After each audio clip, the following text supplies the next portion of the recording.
Eu diria que tentar estar cercado de pessoas de valor também, pessoas que contribuam, mas que tenham um alinhamento, um propósito alinhado, assim, tanto do ponto de vista do negócio, mas também se for ligado à sustentabilidade nesse propósito maior, isso ajuda. Uma startup ela vai sofrer muito ainda, independente de qual seja. Vai mudar muito ainda. Se ela não mudar, provavelmente alguma coisa aconteceu muito errado ali. Ela vai mudar. Então ela tem que ter pessoas que ajudem a mudar, ajudem a perceber a hora de mudar, ajustar, ser resiliente nesse sentido. Isso eu diria do ponto de vista do negócio, assim, empresarial.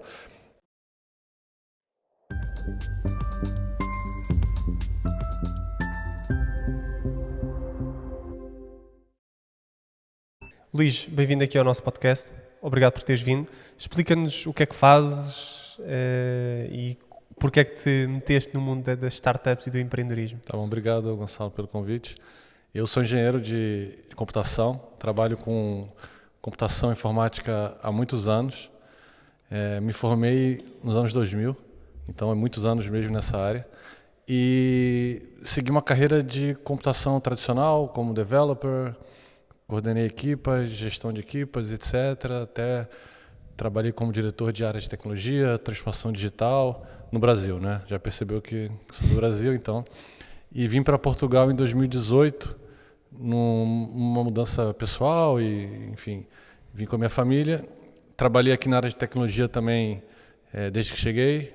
Trabalhei na banca, trabalhei em startups e, em determinado momento, um grupo de investidores brasileiros que eu conheço há muitos anos, pelos investimentos no Brasil e na área de empreendedorismo no Brasil, resolveram fazer um projeto de investimento em Portugal através de um fundo e me chamaram para me juntar a eles. E me chamaram porque naquela altura eles precisavam de alguém que fosse mais tecnologia do que financeiro. Apesar de eu ter uma formação financeira também, trabalhei na banca há mais de 10 anos e tenho uma formação acadêmica na área das finanças também, mas eles precisavam de alguém com uma experiência mais na área de tecnologia, que era um fundo para investir em startups de inovação tecnológica e que tinha como uma estratégia ajudar empresas de Portugal a expandir para o Brasil, para o mercado brasileiro, que é um mercado 20 vezes maior e seria uma boa oportunidade de crescimento. E eles, como são investidores que vivem no Brasil, têm uma network, têm contatos locais e acesso a pessoas, empresas, enfim, a nossa ideia seria aproveitar essa relação que eles têm e ser uma mais-valia para as startups portuguesas. Então, na altura da minha carreira também achei que seria uma boa mudança e entrei nesse projeto junto com eles e aí surgiu a M4 Ventures, né? A M4 Ventures. A M4 Ventures já esse nome já existe no Brasil, já temos alguns projetos no Brasil através da M4 e aqui a ideia foi criar investir num fundo para colocar em prática essa estratégia. E a partir daí entrei nesse mundo mais como do lado do investidor e não do lado do empreendedor, do founder, né? Okay. Assim tudo começou. Ou seja, para ti, e visto que tu já estiveste no mercado brasileiro e agora estás no mercado português, quais é que são as diferenças no mundo das startups no Brasil e em Portugal? Porque nós às vezes temos convidados que nos falam de quando as startups quando se querem internacionalizar, às vezes não têm bem a noção de que os mercados são totalmente diferentes e mesmo que o mercado tenha a mesma língua, o mercado é totalmente diferente. Sim, tem razão. É um equívoco, né, comum, né, as pessoas se simplificarem um pouco os países pela língua e pela proximidade cultural, ou seja, quem é do Brasil e está aqui, quem é de Portugal e vê que é muito similar, as cidades são muito parecidas, né, mas quando se entra no mundo dos negócios, o jogo é bem diferente, né. A começar pelo tamanho, ou seja, o Brasil sendo 20 vezes maior em termos de população, não população economicamente ativa, mas em tamanho, assim, simplificando um pouco esse tema, né. É um mercado gigante, então tem muito potencial para crescer, tem muitos consumidores, né? Mas, por outro lado, tem uma competição também na mesma proporção. Então, é uma competição muito mais difícil do que é como se você estivesse competindo na Europa, percebe? Ou seja, o Brasil ele tem vários estados muito grandes e os estados já são equivalentes a um país europeu. Ou seja, se você consegue ter sucesso no seu negócio em São Paulo, por exemplo, uma empresa consegue perfeitamente sobreviver e crescer e ser lucrativa somente no estado. Então, fazendo um paralelo com o continente, né? O Brasil é um país continental. Então, temos essas oportunidades, mas é muito difícil, é muito competitivo e tem muito talento também. O Brasil tem seus problemas, né, sociais, mas ao mesmo tempo tem muitas universidades de qualidade, tem muitas pessoas com talento, tem muito investidor com interesse para investir, então desenvolve muitas empresas, tem muitos unicórnios, né? Tem muito investimento estrangeiro, principalmente norte-americano. Então existem empresas, além de ser uma concorrência grande em termos de quantidade, a qualidade também é muito alta. Então, em algumas indústrias, dando alguns exemplos, telecomunicações, a banca, as fintechs, a área da saúde, principalmente a particular, né, a privada, como nós chamamos, enfim, tem muita alta qualidade. Então, uma fintech daqui, querer entrar no mercado brasileiro, ela pode entrar e tem chances de ter sucesso naturalmente, mas ela tem que saber estudar bem o mercado e saber planejar a sua entrada. Então, e a entrada no mercado brasileiro, ela também tem várias maneiras. Normalmente se conhece Rio, São Paulo, né, o Nordeste, mas a estratégia de entrada pode ser muito criativa nesse sentido. Pode ser entrar através do interior de um estado e a partir daí ganhar atração. E saber por onde entrar é muito importante, porque assim como o Brasil é grande do ponto de vista continental, assim, também é muito diferente. Então a cultura do Sul é muito diferente da cultura do Norte, do Centro, do Centro-Oeste. Isso é muito importante para um founder ou para alguém que está querendo levar um negócio para lá, entender e usar isso a seu favor. Sabe? Porque até o nível de consumidor, o tipo de consumidor é diferente. Totalmente diferente. O perfil de consumo é outro, desde perfil de renda per capita, né, naturalmente. A educação também é cultural. No Brasil existem cidades, por exemplo, que só falam alemão, por exemplo, no interior do sul do Brasil. Tem outras cidades que têm uma cultura italiana muito forte. Então, tem muitas peculiaridades que é importante se conhecer. Nem nós que somos brasileiros sabemos de tudo, né? É muito complexo. Mas, por outro lado, eu sempre olho as oportunidades que isso traz, né? Tem muitas oportunidades justamente por ser multicultural, sabe? Ser muito complexo, dinâmico, isso é interessante. E quanto tempo é que demora uma empresa, por exemplo, portuguesa a ganhar tração no mercado brasileiro, por exemplo, na área da tecnologia? É uma área isso é muito ampla esse espectro, né, de empresas, né? Já digo que não tem uma resposta para essa pergunta, né? A gente pode ter exemplos, ter referências. Você vai pegar exemplos que em poucos meses tiveram tração por alguma razão, outras que levaram anos, o mesmo paralelo que a gente faz com as startups aí no mundo afora, né? E existe um fator incontrolável que é a sorte, naturalmente, que calhou das decisões terem algum fator externo, a conjuntura que por acaso, vou dar exemplo, sei lá, que me vem à cabeça da Covid, né? Quem trabalhava muito com entregas e com coisas em casa e delivery, não vou dizer que deu a sorte, né? Pelo contrário, mas calhou de ser uma conjuntura que ajudou aquele business a desenvolver e a pessoa, eu acho que muitas delas não imaginaram que seria aquele cenário e se aproveitaram de um problema muito ruim e fizeram uma solução que foi importante para as pessoas, né? Então, a sorte ajuda, mas eu diria que, assim, tentando dar uma resposta, né? Acho que 1 ano, para começar a ter alguma atração, é um prazo, pelo menos na nossa experiência. Então, na nossa experiência, pegando especificamente startups portuguesas que foram para o Brasil com a nossa ajuda, 1 ano para ter uma atração. E aí é engraçado também fazer uma comparação que é do tamanho, né? Ou seja, a perspectiva de um founder português, quando ele vai para lá, tem que mudar um pouco em termos de o que é a atração. Então, eu tenho uma startup que aqui tinha 50, 60 mil, uma startup B2C, 50, 60 mil utilizadores, que era um número interessante. Quando chegou no Brasil, era uma espécie de um marketplace, mas que precisava ter clientes particular, né, pessoa física, né, o B2C, mas também precisava capturar os clientes, as empresas. Era, de novo, meio que um marketplace. E quando iam até as empresas já diziam, olha, menos de 500 mil utilizadores eu nem converso. Não me interessa, é um universo de utilizadores muito pequeno, irrelevante. E 500 mil utilizadores, na visão do founder, ainda com paralelo em Portugal, isso era um número incrivelmente grande. No Brasil, não. E essa empresa específica, em um ano, ela atingiu 1 milhão de utilizadores. Hoje já está com 1.600.000, que é um número muito grande para Portugal, mas para o Brasil ainda é um número pequeno. Mas ela começou a ter tração e começou a ficar interessante para os clientes B2B. Então, a gente, como investidor, com esse DNA do Brasil, a gente ajuda também nisso. Ajudar a explicar melhor como que é o Brasil, tentar quebrar alguns paradigmas assim e ajudar.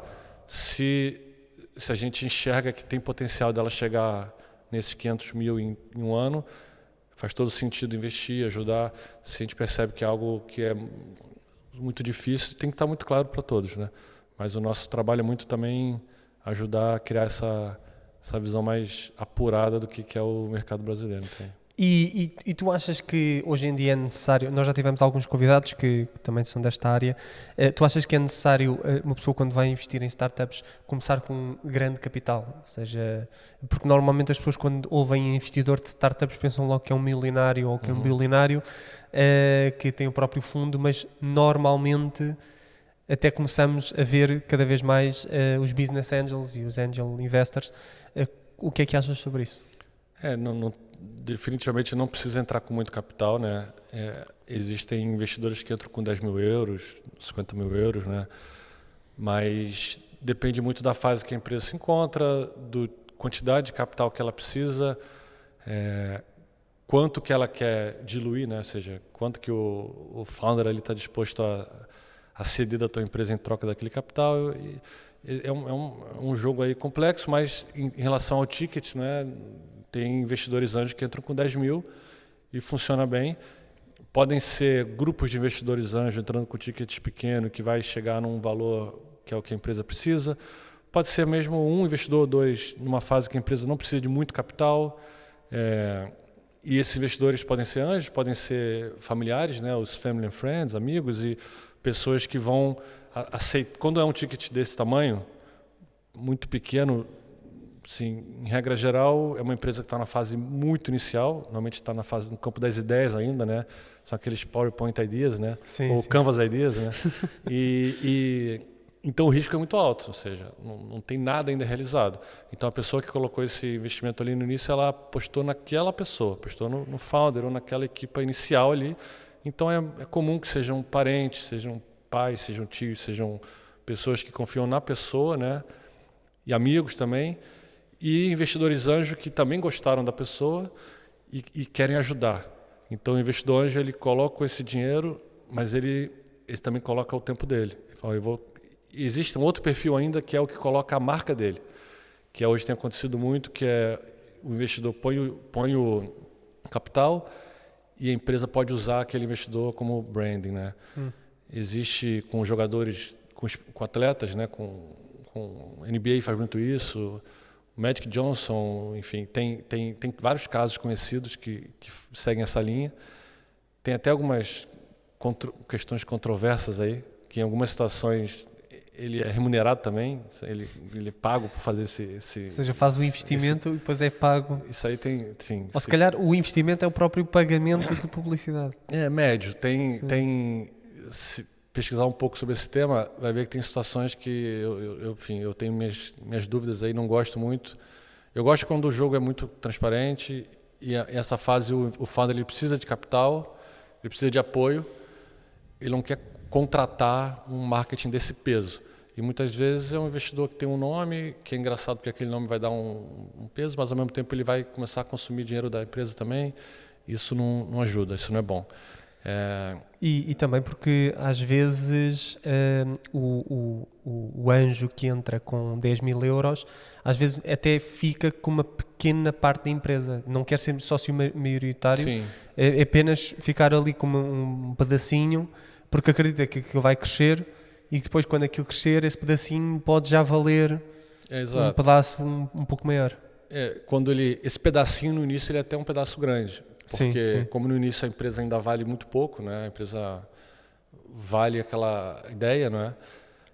Esse pouco capital que ele coloca come uma fatia interessante da empresa. Então, inclusive nessa fase inicial, quanto menos o investidor precisar captar, no ponto de vista do equity, que ele vai melhor, né? Então, muitas vezes a gente conversa até contra nós mesmos, né? Contra os VCs, tentando ajudar o founder a ser muito inteligente na hora de captar, né? E proteger bastante o seu equity e tentar ser bootstrap, ou seja, também colocar dinheiro do próprio bolso, se ele puder, tiver condições. Trabalhar com esses family and friends que vão ficar com uma fatia, mas ao mesmo tempo podem fazer um exit sem dar dor de cabeça para o founder. Sim. Não vão fazer novas rondas e não vão ser diluídos, e não é um problema, porque esses early investors, na verdade, eles querem ajudar o founder. Eles, obviamente, querem ter o retorno do seu investimento, mas querem também uma boa parte dessa intenção é ajudar o founder. Principalmente quando é family and friends, né? E você está certo. Se essa fatia no início ela é grande, à medida que a empresa cresce, o valor absoluto disso, quer dizer, o valor relativo vai crescer, né? Então ele vai, se a empresa tem uma jornada de sucesso e lá no final tem um resultado muito positivo, aquele investidor lá do início ele vai ser altamente bem remunerado por ter tomado aquele risco lá atrás. Então tem tudo a ver com o risco que ele assumiu. E, claro que a gente está falando de uma proporção, de novo, muito pequena de startups que vão chegar nesse estágio, né? Mas para o investidor early stage, ele tem um grande potencial de retorno, né? E tu achas que uma pessoa, quando começa a entrar no mundo dos investimentos, existem vários instrumentos financeiros, vários ativos financeiros, e tu achas que uma pessoa deva logo começar a estudar a possibilidade de juntar investimento em startups no seu portfólio? Porque também é uma coisa que nós temos visto cá no podcast e também em Portugal, no ecossistema, que é uma coisa pouco explorada, e também já tivemos um convidado que diz que é o tipo de investimento que se conhece quando já se está no meio ou quando se tem contactos no meio. Não é tão simples de investir em startups, né? E tem muito a ver com a literacia financeira das pessoas ligada a investimento e entender muito bem essa relação de risco e retorno. E tem uma terceira variável muito importante que é a liquidez. Então, depende muito de quanto a pessoa tem de dinheiro para investir, quanto que ela vai comprometer do seu patrimônio, do seu orçamento em investimentos e qual é a expectativa dela de ter liquidez, ter retorno e poder ter uma saída e ter aquele capital de volta. Então, startup tem é um mundo onde a liquidez do investimento ela é mais difícil e ela é mais demorada um pouco, em troca de um potencial de retorno mais alto. E, claro, com um risco alocado a isso. Quando eu falo liquidez é por quê? Porque quando tu investe em uma startup, né, essa startup ela não é negociada em bolsa, é difícil ter um mercado secundário, é difícil vender a tua participação. Então, para você ter aquele dinheiro de volta, não é, tem que se esperar que aconteça um evento de liquidez. Um evento de liquidez,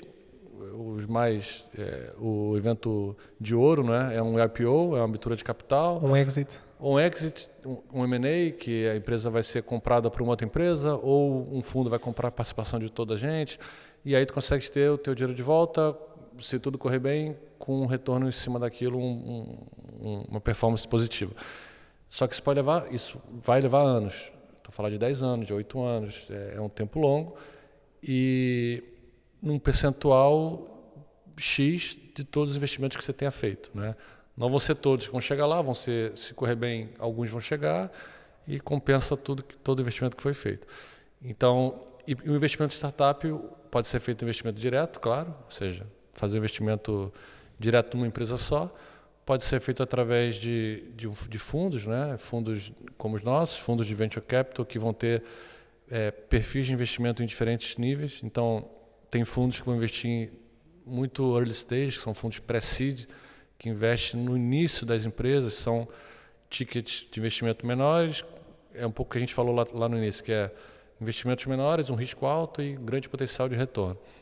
E nessas fases as empresas precisam muito de um apoio, de uma ajuda também. Aí que entram muitos business angels, os investidores anjos, né? E tem outros fundos que investem em fase seed, que aí já é uma fase que a empresa já tem alguma atração, já gera alguma receita.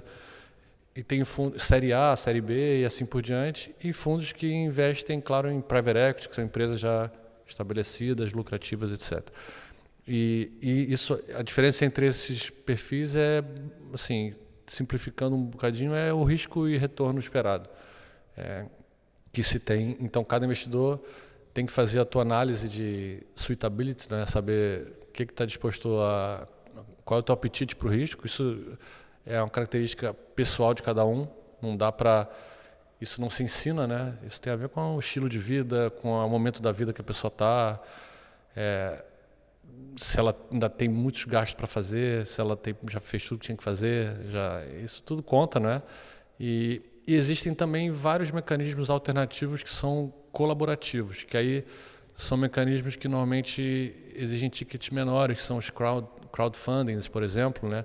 Tu podes entrar num crowdfunding online com centenas de euros aí e fazer um investimento muito pequeno, mas começar a entender desse mercado, que eu acho que a melhor forma de entender é estar dentro do jogo, assim. A gente sabe que pode estudar, pode aprender as regras, né? Mas se não está ali no jogo, não vai aprender. E aí o mundo das startups é um jogo que qualquer um pode fazer parte, com tickets muito pequenos, com pouco capital, seja através de crowdfunding, seja através de grupos, clubes de investimento anjo. Nós temos lá, por exemplo, o Angels Way, que é um produto novo que é um fundo colaborativo, onde as pessoas têm uma comunidade ali de 400 e poucos investidores com tickets pequenos e que correm um risco em grupo, não é? Dilui o risco entre eles com vários tickets pequenos. Nós conseguimos ter um capital interessante para fazer investimentos e aí conseguir ter um retorno, um potencial retorno que vai ser também partilhado entre os investidores. Então, é um jogo que tem riscos, tem que se entender, estudar, mas existem várias maneiras de entrar com pouco capital e aprender um pouquinho sobre isso e enfim, à medida que goste, começar a aumentar um pouco a exposição a esse universo. E então também, antes estávamos a falar sobre a questão do Business Angel quando entra para a startup, é para ajudar. E nós temos visto também que, e por acaso é uma das diferenças se calhar com um perfil de investidor que se calhar é mais um Venture Capital, que porque também o Venture Capital normalmente quando entra é numa fase já posterior em que o produto já está feito, em que o produto já está implementado no mercado e já tem atração, já tem muitas vendas, ou seja, já tem produto feito e eu quero saber a tua opinião sobre o seguinte: o Business Angel às vezes, na minha opinião, tem muito também o papel de mentor da própria startup, ou seja, entra para o capital social da startup, mas ao mesmo tempo ajuda a aperfeiçoar o produto, ajuda a perceber o mercado, ajuda no próprio networking, mesmo que não sejam famosos. Nós às vezes temos visto que alguns BAs têm tendência a acompanhar a startup durante 3, 4 anos para depois sair do panorama, ou seja, para ajudar o founder a entrar no mercado. E o que é que achas sobre isto? Então, a gente tem uma visão muito particular, eu e meus sócios, sobre o papel do Venture Capital. Eu coloco o Business Angel dentro desse mesmo guarda-chuva, né, do Venture Capital, que é o capital de risco. O investidor que investe em empresas e aceita tomar um certo nível de risco, né, startups nomeadamente. E a gente acha que os investidores desse perfil têm que sempre estar dispostos a ajudar a empresa. É uma mais-valia, a empresa precisa. No fundo, ele traz um retorno para o meu investidor, traz um retorno para os investidores dos nossos fundos, né? E é um jogo, um ganha-ganha, um win-win, claro, né? E é curioso perceber que, muitas vezes, o investidor Venture Capital, sem dizer exatamente qual a fase, ele não ajuda, ele teoricamente ajudaria, mas na prática não adiciona muito valor. E uma boa proporção desses investidores, inclusive, atrapalham. Posso até, sem querer nos deixar de fora, né? Eu tenho certeza que em alguns momentos a gente pode ter atrapalhado uma empresa, o investidor ele tem também questões, né? Eu tenho relatórios para trabalhar, eu tenho KPIs, eu tenho que prestar contas, o ser humano sempre tem um pouco aquela coisa do controle, né? Do controle e é um exercício diário tentar evitar esse controle excessivo das coisas. E quando nós investimos, acaba que essa preocupação tem que fazer parte. Olha, eu não sou founder da empresa, eu não sou co-founder, eu sou um investidor. Eu tenho que fazer o que é possível para ajudar e não atrapalhar. E muitas vezes acaba por atrapalhar. E você falou dos business angels, né? Isso é muito importante para a startup, em todas as fases, mas no início mais ainda, terem investidores que contribuam com uma série de coisas. Depende muito do estágio que ela está e do que ela precisa. Eu acho que no início ela precisa de tudo, né? Ela precisa de alguém que ajude com o produto, ajude a entrar no mercado, ajude a fazer um plano de negócio bem feito, ajude a mudar o curso, né? À medida que as coisas corram mal, o que pode ser feito. Ajuda a trazer outros investidores, que é algo muito importante também, entrar em outros mercados, navegar pela regulação, legislação. E os business angels eles não sabem de tudo, né? Então, eu acho que é muito importante que a empresa saiba qual é o tipo de ajuda que ela precisa também.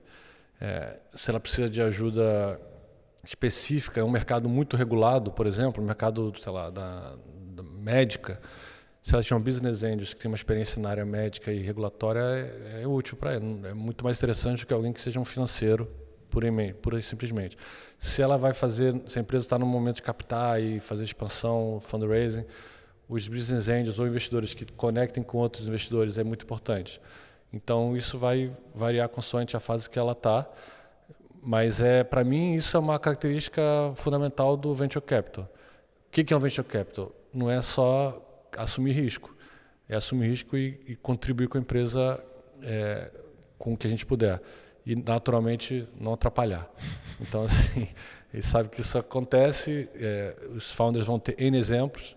De novo, eu tenho certeza que eu já atrapalhei em alguns momentos, mas eu tenho essa consciência que é uma coisa que a gente não deve fazer e a gente tem que navegar e tem que ajudar o founder. A empresa é dele, não é minha, percebe? Ok. E agora, vendo assim para o futuro, para ti quais é que vão ser as tendências no que toca à tecnologia e ao investimento nos próximos anos? Então, isso aí também é uma pergunta ampla, né? E muito uma zona cinzenta, assim. Qualquer pessoa que você conversar hoje vai falar de AI, de derivativos de AI aplicado, uma série de coisas. O hype, assim, sempre é bom, mas tem que tomar cuidado, né? Recentemente acabou de sair um reporte lá do Gartner de tendências para 2025, que o número 1 lá é 1, 2, 3, tudo ligado a AI. E faz sentido, porque o Gartner especificamente faz a pesquisa com pessoas da indústria, os CTOs e grandes empresas. Mas, por outro lado, como eu estou no mundo do Venture Capital, eu sei que as coisas mudam numa velocidade impressionante. Então, o exemplo que eu dei da pandemia foi isso, né? A pandemia aconteceu e tudo que era delivery, que era para casa, o Zoom, né? O que aconteceu com o Zoom, por exemplo, né? Foi home office, fez uma empresa que era um produto que não era disruptivo assim, virar um super produto, né? Então, a gente tem que estar muito atento ao curto prazo, assim, a tendências que podem acontecer. Mas eu acho que AI é um tema, naturalmente, não o AI bem aplicado, né? Eu acho que nem toda empresa, nem todo produto, nem todo mercado tem necessidade de inteligência artificial e dessa sofisticação, não faz muito sentido. A gente vê hoje muitas empresas embarcando no hype, que é perigoso porque perde dinheiro, investe errado e tira um pouco o foco. É muito importante olhar o que aquela tecnologia nova realmente interessa e faz sentido. E uma coisa que eu também acredito muito normalmente as pessoas procuram olhar os mercados o tamanho dos mercados, né? É muito comum no mundo das startups olhar qual é o tamanho do mercado. E um mercado muito grande é um mercado interessante. Existe uma outra visão que eu gosto muito, que é qual é o mercado que tem muito a crescer ainda. Não é um mercado que é grande agora, mas vai ser grande no futuro. E eu acho que a AI tem a ver com isso também um pouco, que é onde que que mercado vai crescer graças à AI. Então, eu acho que aplicar as novas tecnologias a um potencial crescimento dos mercados é uma análise muito interessante. Tá? Eu acho que cada vez mais tecnologias ligadas à sustentabilidade, que é um tema que a gente aborda, vão ser importantes, mas eu nem falo só de sustentabilidade pensando no meio ambiente, que é talvez a vertente mais importante, mas até econômica. Então, a gente tem muitas incertezas pós-eleição nos Estados Unidos, a gente tem incertezas sobre as guerras, sobre o Oriente Médio, muitas coisas acontecendo que trazem muita estabilidade. Então, as empresas têm que ser sustentáveis, né, os seus negócios. Então, aplicar o AI para tornar os processos mais eficientes e com custos menores, por exemplo, é uma decisão, uma estratégia sustentável. Eu colocar tecnologia para automatizar coisas na minha empresa é uma decisão sustentável. Aí trazendo mais para o lado do meio ambiente, eu usar tecnologias que melhorem meu consumo de energia, consumo de água, consumo de recursos, que não só me trazem uma redução de custo, mas que me traz mais sustentabilidade. O que significa isso? Independente do que aconteça, o vento não vai custar mais, né? A água, quer dizer, a energia, os rios, né, não vão custar mais. Então, a sustentabilidade econômica, quando eu falo do meio ambiente, tem a ver com isso, tem a ver com se proteger um bocadinho dessas incertezas que tem no mundo. E aí, tecnologias que fazem as empresas terem essa proteção, eu acho, do nosso ponto de vista, é uma tendência, ou deveria ser uma preocupação importante. Sustentabilidade não é uma tendência, isso é outra coisa também. Sustentabilidade é um tema já discutido há décadas, né? Eu gostaria que a tendência fosse a adoção de práticas sustentáveis, né? Mas a sustentabilidade como um todo é um assunto antigo já, infelizmente. O que a gente enxerga, que a gente acredita muito, é em usar novas tecnologias para resolver problemas antigos, né? E como é que a tecnologia se pode relacionar com a sustentabilidade? Então, eu diria que uma coisa é as empresas, lucro e propósito, a gente fala muito sobre isso, tem que andar lado a lado quando a gente fala dos negócios, empresas e, né, empresas comerciais, né? É muito ingênuo querer tratar a sustentabilidade como um propósito pura e simplesmente.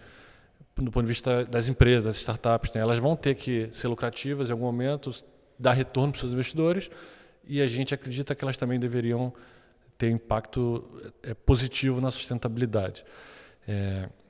E a tecnologia pode ser usada de diversas maneiras. Pode ser utilizada na ponta, que são as aplicações mais óbvias, né? Painéis solares e turbinas e coisas que na ponta resolvem os problemas. Mas também a gente acredita mas essa luta contra a mudança climática é uma luta que a gente está perdendo, né? Nessa corrida a gente está atrás dela. A gente está a piorar com o tempo. E a gente acha, na nossa visão, que a gente ganha através da inovação. A gente tem que inovar tecnologicamente. A inovação dá saltos, né? E faz com que a gente ganhe posições nessa corrida. Então a gente acredita muito no software também para trabalhar nas tecnologias de sustentabilidade. Então, usar AI, por exemplo, para melhorar o consumo de água na agricultura, por exemplo. Usar o software para melhorar e trazer impacto real no planeta, né? E no bolso do produtor agrícola também. Ou seja, a gente sempre acredita nessas duas coisas e são perfeitamente compatíveis, sabe?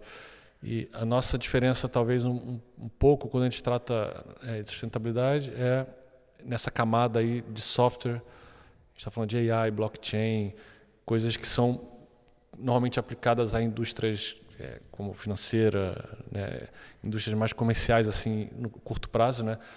Nós vemos um grande potencial para transformar e acelerar a nossa luta aí para a sustentabilidade usando essas tecnologias também. Ok. E agora, aqui para terminar o episódio, qual é que era a principal dica que tu poderias deixar a futuros empreendedores ou já founders de startups que queiram vingar no mercado tanto no mercado português como no mercado brasileiro? Olha, assim, se preparar sempre, estudar e sempre estar bem preparado e nunca estar satisfeito, né? Isso é básico, né? Eu diria que tentar estar cercado de pessoas de valor também, pessoas que contribuam, mas que tenham um alinhamento, um propósito alinhado, assim, tanto do ponto de vista do negócio, mas também se for ligado à sustentabilidade nesse propósito maior, isso ajuda. Uma startup ela vai sofrer muito ainda, independente de qual seja. Vai mudar muito ainda. Se ela não mudar, provavelmente alguma coisa aconteceu muito errado ali. Ela vai mudar. Então ela tem que ter pessoas que ajudem a mudar, ajudem a perceber a hora de mudar, ajustar, ser resiliente nesse sentido. Isso eu diria do ponto de vista do negócio, assim, empresarial. Individual também é algo que eu tenho visto muito e que eu acho muito importante as pessoas cada vez mais se preocuparem com a sua saúde, não é? Física, óbvio, principalmente agora com home office, eu acho que é uma preocupação que as pessoas têm que ter, mas mental. Acho que acho que a principal dica que eu posso dar é mental health. Assim, eu tenho visto muitos impactos negativos e situações ligadas à mental health do founder, porque é uma indústria muito dura, né? E, assim, é muito difícil. A pessoa precisa de dinheiro para sobreviver. Ela não pode se dar o luxo de trabalhar numa startup muitas vezes, né, por muito tempo sem ter aquela remuneração básica. A startup está sempre correr atrás da próxima ronda e ela sempre tem aquelas métricas de runaway, ou seja, meu capital ali vai acabar em tantos meses. Isso para a cabeça é um problema, é um estresse, né? Tem founders que lidam bem com isso, ou seja, que nasceram para fazer isso, que estão super tranquilos. Tem founders que têm uma situação financeira confortável, mas tem outros, que são esses que eu me preocupo, que são aqueles que não têm uma situação financeira, que estão a apostar tudo naquilo ali e que a gente tem que proteger a cabeça dele. Ou seja, e ele também se preocupar, e existem hoje muitos produtos, e até startups fazendo isso, né? Sim. É até uma literacia, né? Tentar tirar os preconceitos ligados à mental health, assim, mas eu acho que é fundamental, sabe? Ótimo. Luís, últimas notas aqui para quem nos está a ver e a ouvir. O que é que gostavas de deixar? Bom, eu sou sócio da OW Ventures, né, que é uma firma, uma empresa de venture capital, onde a gente trabalha com investidores, com startups early stage, desde pré-seed. Eu dei o exemplo do Angels Way, que é um fundo colaborativo, né, que a gente está criando um modelo diferente, interessante aqui no mercado, com centenas de investidores discutindo os projetos em grupo. Mas a gente está a lançar agora, a gente está a trabalhar num novo fundo, que é o Terralis Fund, que é um fundo para sustentabilidade, conectado com o que eu falei agora um pouquinho, que é investir em startups que estão a desenvolver inovação para que a gente possa ganhar essa corrida contra as mudanças climáticas e para tornar o planeta mais sustentável. Então é um fundo que vai investir em startups nesse early stage ali, no início a gente fala de fase seed, né, que é uma fase ainda inicial, mas que tem um impacto positivo, um potencial de impacto positivo, que tem um potencial de retorno naturalmente, e que desde o D0 a gente já consiga medir o impacto dela e que consiga trabalhar numa expansão internacional também, global. Sustentabilidade é uma área onde não faz nenhum sentido, faz menos sentido ainda do que as outras se a empresa não for global. Não adianta resolver o problema da poluição em Portugal, né, ou da água, enfim. Não vai resolver nada no mundo, né? Então, as empresas querem ser globais normalmente para poder crescer e dar mais lucro lá no final do dia, né? Mas na sustentabilidade, claro que isso ainda faz sentido, mas elas têm que ser globais para realmente causar um impacto no planeta. Então, é um fundo que tem essa estratégia. O fundo está a ser estruturado agora, a gente está a conectar investidores interessados a gente chama dos investidores âncora, que são os investidores que entram conosco no início do fundo. Está a correr muito bem, é um produto que tem muito apelo, assim, as pessoas querem, tem investidores com esse perfil, né, que enxergam que o lucro pode andar junto do propósito, né? E Portugal, é engraçado que Portugal, nesse assunto, ele está muito à frente, assim, também, no tema da sustentabilidade. Tem um engagement muito grande, público, com esse tema. Portugal 2030, por exemplo, tem objetivos da ONU específicos que são parte do programa de governo, que reflete no orçamento também do país. Tem um objetivo sustentável, que é o objetivo número 9, se eu não me engano, que fala especificamente de inovação e faz parte do Portugal 2030. Então, é aí que a gente quer entrar, desenvolver inovação para melhorar o planeta e tornar mais sustentável, resolver os problemas que nós mesmos causamos, né? Então, o fundo tá a ser estruturado agora, enfim, a gente está em busca dos investidores iniciais e a gente sempre, assim, é uma brincadeira, é uma constatação, assim, que a gente fala que o planeta ele não precisa da gente, né? Nós é que precisamos do planeta. Então, isso está sempre por trás de tudo que a gente está a fazer, pensando no Terralis agora. Ótimo. Então vamos deixar na descrição o Terralis e os outros fundos que tu falaste, e também os contactos do Luís, no caso de quererem falar com o Luís. Luís, obrigado mais uma vez por teres vindo aqui ao nosso podcast. Espero que tenhas gostado. Foi uma ótima conversa sobre empreendedorismo e startups, assim, para desmistificar alguns conceitos. E obrigado, e vemos para a próxima. Obrigado pelo convite. Espero que tenha sido interessante para o pessoal. Obrigado. Ótimo, obrigado. Este episódio tem a ajuda da Casa do Impacto. Fundada em 2018, a Casa do Impacto é um hub dinamizado pela Santa Casa da Misericórdia de Lisboa, que tem como missão impulsionar uma nova geração de empreendedores e empresas que estão a desenvolver modelos de negócio com impacto social e ambiental positivo, alinhados com os Objetivos de Desenvolvimento Sustentável da Organização das Nações Unidas. Este espaço integra escritórios de startups de impacto, formação, co-work, experimentação e investimento. 5 anos após a sua criação, a Casa do Impacto soma já mais de 220 residentes, mais de 400 projetos apoiados através dos mais de 21 programas de aceleração ou ideação. No total representam 3,2 milhões de euros investidos em startup de impacto. Vamos lá para o episódio.